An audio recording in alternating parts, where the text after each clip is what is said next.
When it comes to this question of separation, what is your perspective on this as an Albertan, as a farmer, and as a conservative that has essentially spent your whole life fighting for this country as a whole?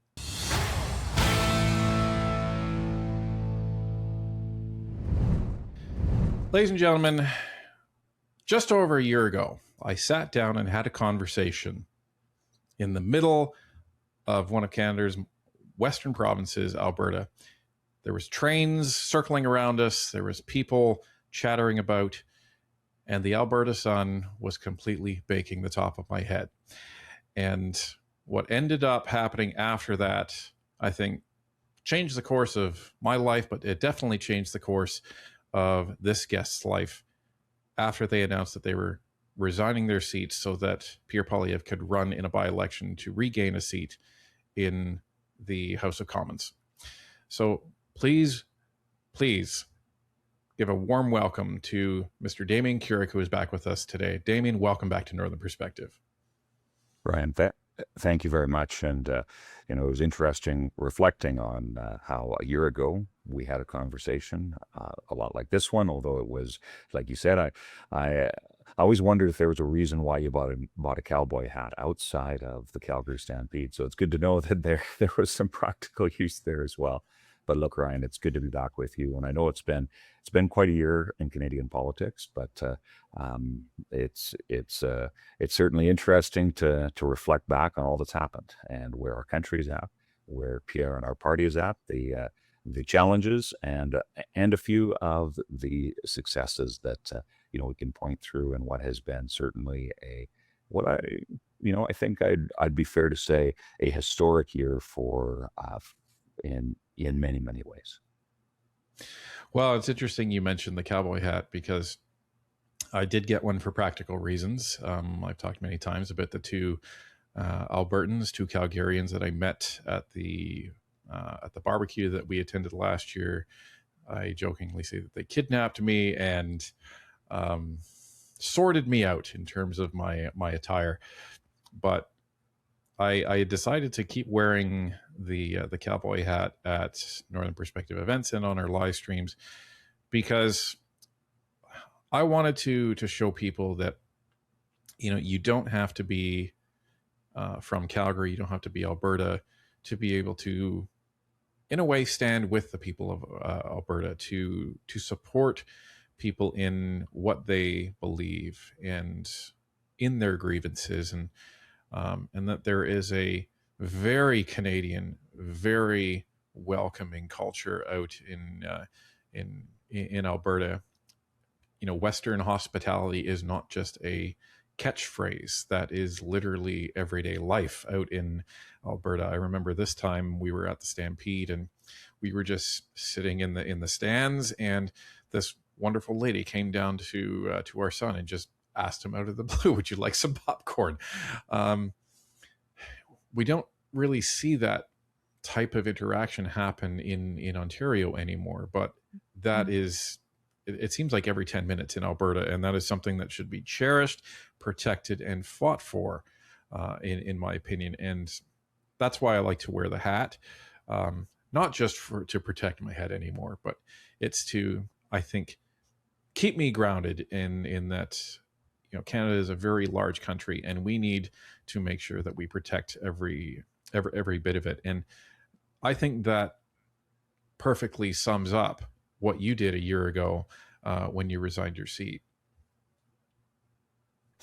Yeah, thanks, Ryan. And when my wife Danielle and I made that offer to Pierre, and Pierre and Anna accepted it, there was the practical implications of that, the resigning from Parliament, all of the things associated with what that looked like, and then the by-election, which I know when we spoke last year, it was right in the thick of it, and Pierre obviously bringing home an incredible local victory there, and then the leadership review to follow, an incredible vote of confidence in his leadership within the party. And it just speaks to something that I said in my my farewell speech. And it's the sort of thing, as a politician, you always hope that there will one day be a farewell speech on your terms. And I joked with some of my now former colleagues that because I resigned my seat to do what my wife and I felt was in the best interest of the country, ensuring that Pierre had a path back to Parliament so he could continue fighting for Canada. That was a resignation, though, but not a retirement. So I would joke that I plan to do this twice. Now, it's obviously not entirely up to me. It's always up to the people as to whether or not you get elected. And I've been very, I'm proud to be nominated back in Battle River Crowfoot for whenever that next federal election is. But what has been just emphasized to me time and time again, how in that farewell speech I made, talking about family and faith and the reasons why we would fight for our country. And those reasons resonate just as, if not more strongly today, about the need to fight for Canada, the values, the purpose, the history, the potential, and the future that our country can be. And I know I'm proud to continue to support Pierre in that process, but also to see how, in the midst of challenges, the best of what Canada can be. And when it comes to that Western hospitality, I'll share a bit of a story with your viewers. I live in a small town in rural Alberta. It is the definition of cowboy country. People dress Western and wear cowboy hats here on a regular basis, not simply because there's a rodeo. And I was visiting with an old friend who lives just a few miles out of town. My kids' class went to his farm. He has a little museum on his ranch and farm there in some beautiful rolling hills. And he's showing the kids a chuck wagon.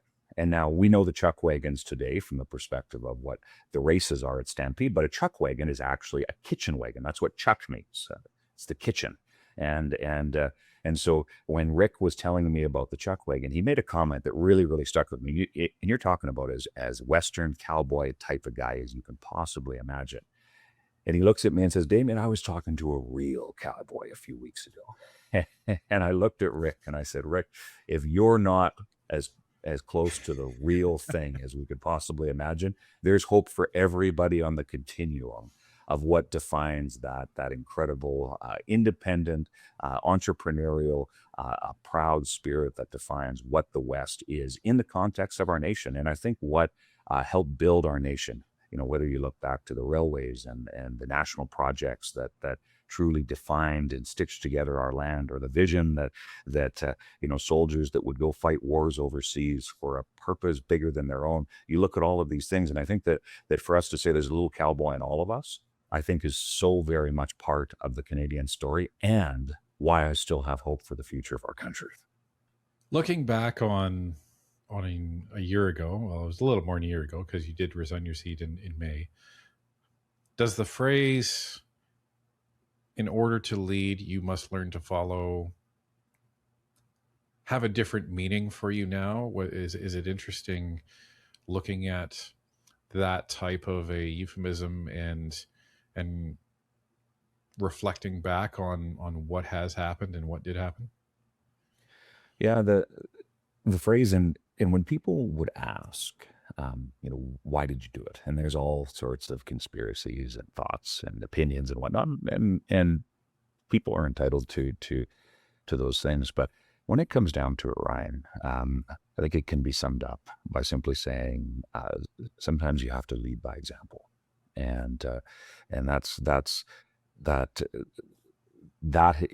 was the defining factor of what led us to make that decision, a little over a year ago, and continues to be the attitude to which I approach the future of our country. If we had more of that, and I see that, and the way that impacts the public discussion, when all of a sudden people are willing to say, hey, what is in the best interests of Canada? What is in the best interests of our people?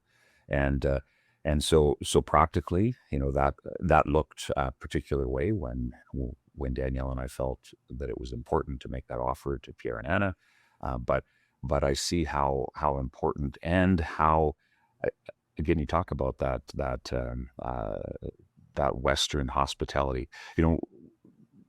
What is hospitality? What is the things that cowboys are best known for? It's not just the Westerns fighting, the good guys fighting evil, right? It's about so much more than that. It's about being willing to put yourself behind others, being willing to say, look, I'll fight for what's right because I simply know what's right. So I think that's being able to lead by example is something that's I think easier to talk about than it is to do. But for Canadians that are involved in politics, there are times in your life where you have to stand up and be counted. And that was certainly what we felt was one of those times for us where we made that offer. But I hope that from the perspective of what that means for our country, that's why I think Canada is such an incredible place, because throughout our entire history, we have been that nation that has been able to stand up and do what's right, no matter what the cost. So in the last year, it has felt like the amount of activity that has occurred could be fit into a decade. But here we are.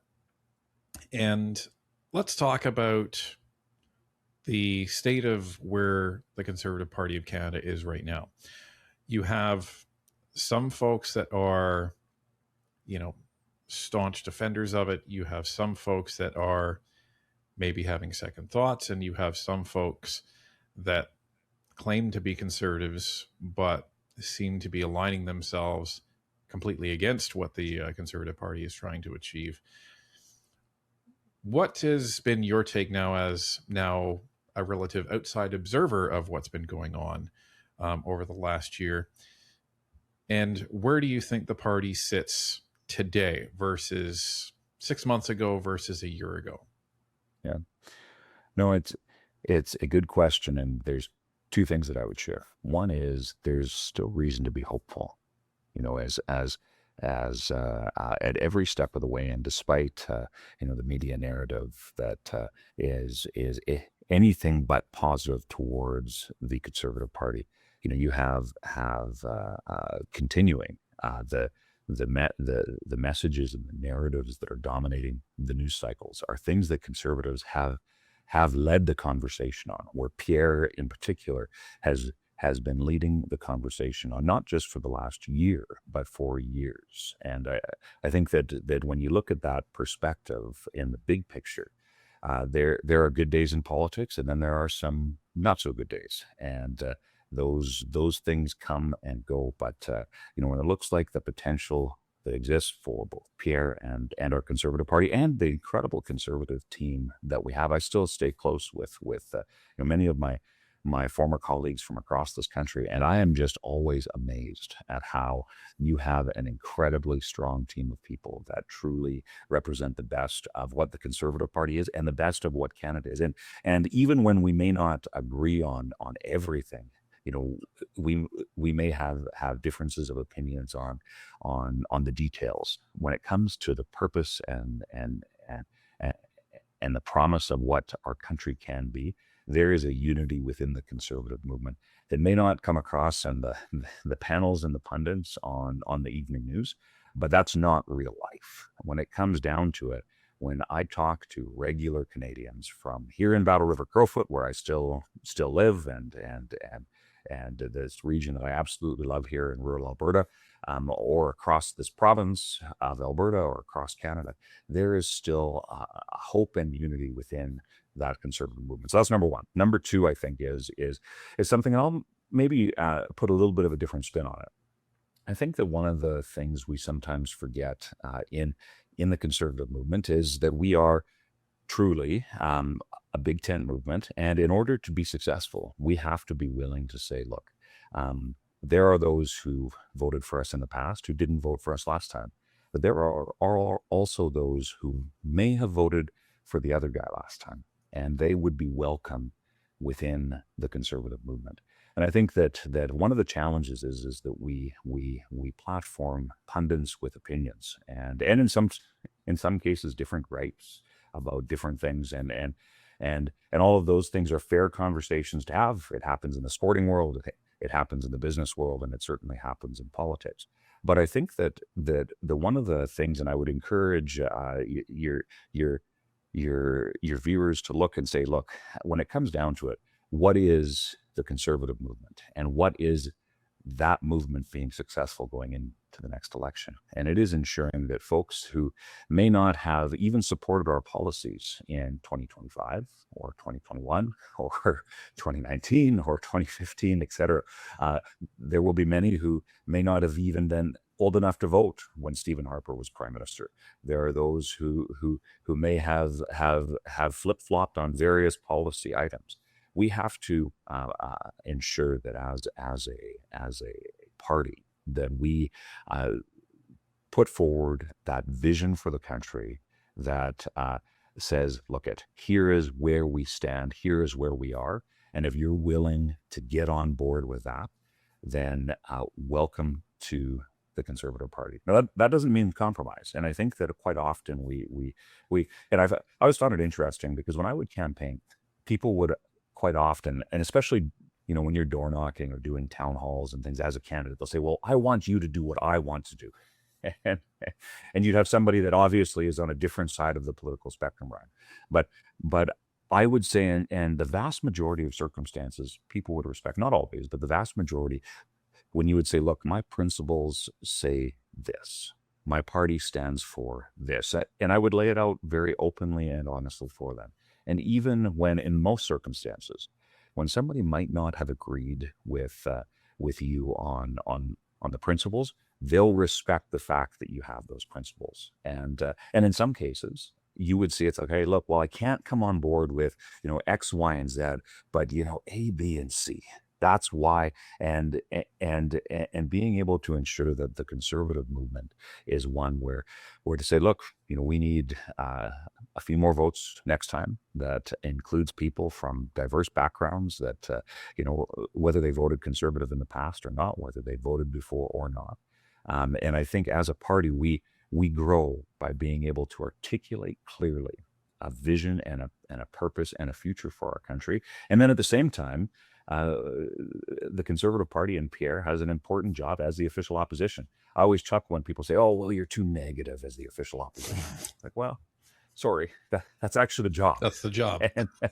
And now it doesn't mean that you shouldn't have vision. And I always chuckle when people say, oh, well, your leader's too negative. And I say, okay, well, did you listen to the whole speech? And I say, well, no, I don't listen to speeches. And it's like, well, listen to the whole speech, because yes, Pierre has never been afraid to call out the crap, to call out the challenges, to call out the things that have gone wrong. But in virtually every circumstance, the vision that is coupled with calling out where things are and the real challenges, it's not just because it's political optics. I've spent a lot of time with Pierre where he meets people where they're at, in the challenges they face in our country. And it's very, very realistic to be willing to be honest about that. And I think more politicians should learn from that example. But to be able to say, look, that's where that's part of the job, and that is only politics unless you couple it with vision. And that's certainly what Pierre, I think, has been incredibly effective at being able to do. And I think the evidence is in the fact that even our primary political opponent in the last election, instead of coming up with his own ideas, simply, I'd say, semi-co-opted, because he didn't really co-opt them, but semi-co-opted so much of what Pierre and the Conservative Party led the conversation on over the last number of years. Yeah, it was a bad copy job. It's like when the Xerox was almost out of ink. That's basically what happened when he took the Conservative platform.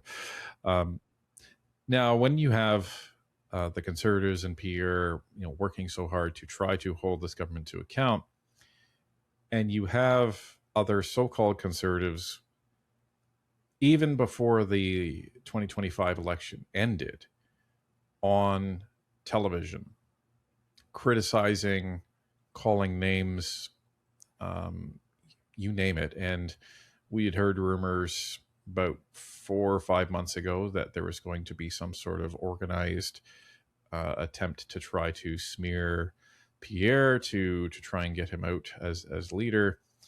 Um, we're starting to see, well, we believe that materialize in some of these folks that are now coming out, and they seem to be trying to goad Pierre into a fight with them, in order to then turn around and point the finger and say, oh, look how unhinged the conservative leader is. How can you follow this? What do you think is happening here? Is this a story as old as time, or is this something unprecedented when it comes to this? I'm not even going to call it internal party politics, because the folks that are taking aim at this don't seem to be in the party, as it were. They may label themselves as conservatives, but they certainly don't seem to be acting like it.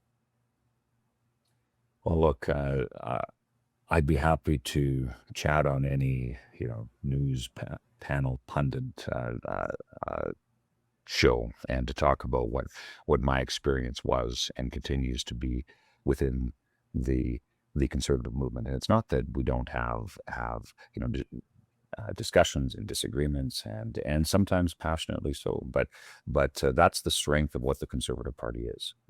It's not necessarily well, in fact, it's not conformity, but it's rather a group of people that are passionate about our country. And I think that when it comes to folks that would try to make this a conversation about Pierre and his leadership, I would encourage them to reflect back on what the members of our party said. And I think it was 87+% of our party membership said that they want Pierre to continue as leader of our party. And that was a resounding acknowledgement of his past leadership and the hope for what his future leadership can be to lead the Conservative Party into the next election. And, knowing Pierre well and having the chance to spend lots of time with him here in Battle River Crowfoot, seeing him learn and grow and continue to care about the people of this nation is something that is so incredibly important. And Ryan, I'll share something with you that I think is relevant. When I have folks, especially in nominations, they'll come and ask me for advice. They're interested in it. And I encourage folks to run for office. That's an important part of our democracy. And so it's not uncommon that people will reach out, those who I know, who I've interacted with, and sometimes be just random folks that'll, send me an email or a message on social media, and they say, okay, how do you be successful? And quite often in the context of those conversations, the subject of endorsements comes up. And look, I'm not devaluing what an endorsement is and how important that can be.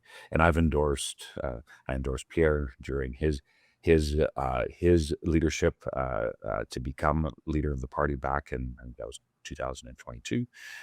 But when it comes down to it, and this is the reason I share this is because I think it fits for the attitude to which we should take opinions about the state of our party, is they get one vote. An endorsement or an opinion or a jab gets one vote in this process. And when it comes down to it, as part of a national political party, that party is made up of yes, pundits, people that either have been or claim to still be conservatives, may be involved with a provincial party or not, may have done work with a previous conservative government or not. They're entitled to those perspectives and those opinions. But when it comes down to it, the people who elect governments in this country are citizens. And I encourage folks to make sure that we don't spend so much time paying attention to the noise in the background when we need to be focusing on the people that truly are what makes Canada such an incredible place. Those hardworking men and women that are are desperate for a reason to be hopeful, that are looking for opportunity for them and their children and their grandchildren to be able to succeed in Canada, that are looking at the current circumstances that we face, and they say, look, our spending is unsustainable, especially when their bank accounts are suffering and they're having trouble making ends meet at the end of the month. So I think we need to make sure that the conversation focuses back on the people who matter, and that is Canadians first and foremost. And so the griping in politics is, I would suggest, as old as politics itself. I'm sure if you were to go back to Athens, you probably have, in fact, some of the stories when you read some of those historical texts, there was more than just griping that took place. But let's make sure we stay focused on the people and then respect what the people have to say. Well, and that's a good segue into the last question I want to ask you, because there's a growing question that is occurring in Alberta.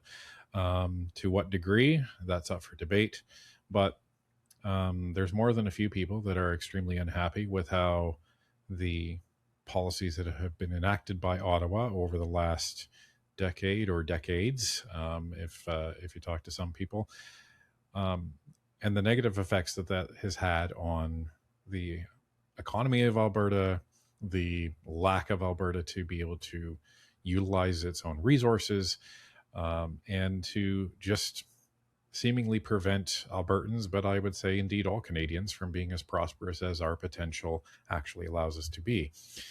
So when it comes to this question of separation, and even though the upcoming question on it isn't should Alberta separate, is a kind of a convoluted question of should we look at the law to actually have a question later on to decide whether we separate. What is your perspective on this as an Albertan, as a farmer, and as a conservative that has essentially spent your whole life fighting for this country as a whole? No, and this is an incredibly important question. And what I would share with you is both my perspective and where I land on this, and that it is that I believe that Alberta is best placed in the Canadian Federation. That as a country, as a province, and as a country, the potential and the capability and what we have been able to build despite the challenges, and we can fully acknowledge and talk about the challenges that Alberta faces in the context of how it's been held back from reaching its full potential, and a story that I think is not simply unique to Alberta in the context of Canada. But that's where I stand. And but what I think is an important part of this conversation, as this question is being asked, is to say, well, what is the promise of Canada? And the promise of Canada is a promise that I believe includes Alberta, but it is that we can accomplish great things, not because we are the same, not because we conform to a specific ideological worldview or economic path or industry or anything like that. But it is that when the Fathers of Confederation approached the idea of unifying what were at in the 50s and 60s, very unique and distinct entities. You had Upper and Lower Canada, French, English, Catholic, Protestant. Talk about, especially at the time, those were big differences, irreconcilable in other parts of the world. Yet as a nation, we were able to say, look, we don't want you to be the same. We believe that you can be different, be prosperous, and be all that you can be in the context of having a level of unity that respects the fact that we might be different. And then you add in the Maritimes of the conversation, where you had New Brunswick and Nova Scotia. And then shortly after PEI, join that conversation where you had these small colonies that were worried about being swallowed up by a larger one, that were concerned that the unique elements of what made them those maritime colonies and why they were unique. They were concerned, but they also acknowledged that there was strength in being united. So the Fathers of Confederation stitched together a framework that said, we don't expect our diverse regions to be the same. We expect our diversity to be something that we can build on, that we can respect the fact that regions have differences of opinion, that there's different economic strengths, that there's different cultural values, and we can bring them together under a national entity that then ensures that the weaknesses that those small disparate regions might have on their own, not being able to stand up a armed forces large enough to be a big enough representative on the world stage, to be able to build projects where you could fully enable the economic potential of each of those diverse regions. All of that was fit into what became the British North America Act, or now known as the Constitution Act of 1867. So the framework was built, and as our country grew, we saw aspects of that realized in an absolutely incredible way.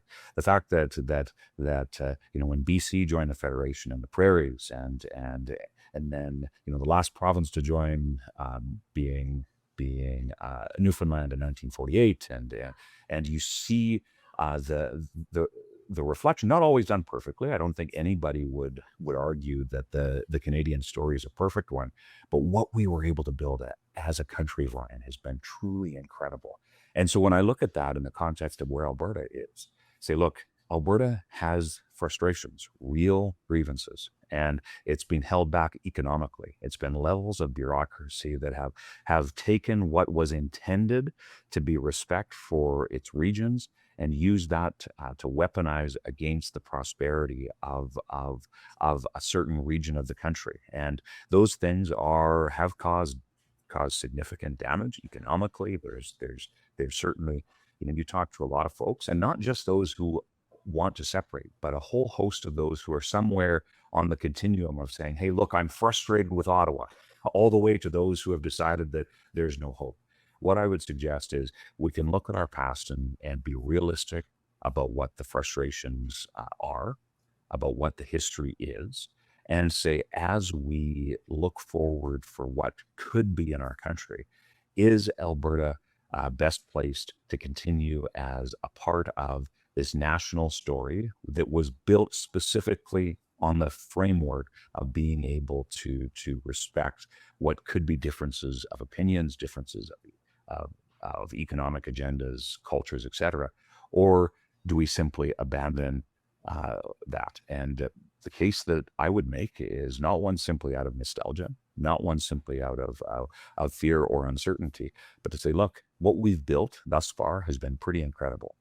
Now let's address the challenges we have so that we can continue building both a province and a country that comes to fully realize the potential that exists. And for Albertans that have those real grievances, and for your listeners from coast to coast that are wondering what the story is, use this as an opportunity to have real discussions and not simply say, call those who might label themselves as separatists a traitor or whatever the case is, but to say, look, let's have an honest conversation like any family that might have disagreements amongst siblings. The way that you solve those problems are to talk it out, to figure out that path forward. And if we can do that, we will see fully realized what the Fathers of Confederation, I would suggest, when they, that famous picture of them, hammering out the details of the Federation in Charlottetown, where probably too much whiskey was served, but they got to the bottom of it